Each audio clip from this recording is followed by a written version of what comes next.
আসসালামু আলাইকুম রহমতুল্লাহ। আজকে একটা আমলের কথা বলবো। যে সমস্ত মা বোনদের বাচ্চা হয় না, তারা যদি টানা 40 দিন প্রত্যেকটা দিন এশার নামাজের পরে পবিত্র অবস্থায় সূরা মারিয়াম তেলাওয়াত করে আল্লাহ তাআলার কাছে দোয়া করেন নেক সন্তান, যে আল্লাহ আপনি আমাকে একটা নেক সন্তান দান করেন, তাহলে উলামায়ে কেরাম বলেছেন যে এই আমলের উসিলায় লোকটার যদি তাকদীর ভালো থেকে থাকে তাহলে আল্লাহ তাকে দ্রুত নেক সন্তান দান করবেন।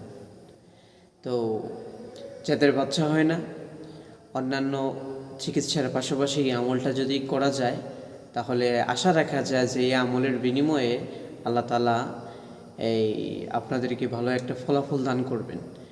তো সূরা মারিয়াম কোনটি, এটি আমি আমার ভিডিওতে দিয়ে দিব, আপনারা দেখে নেবেন। এটি বেশি বেশি করে তেলাওয়াত করলে, আমল করলে ইনশাআল্লাহ আল্লাহ রাব্বুল আলামিন কোনো মানুষকে সুখী রাখেন না, প্রত্যেকটা মানুষকে খুশি করাই হচ্ছে আল্লাহ তাআলার কাজ।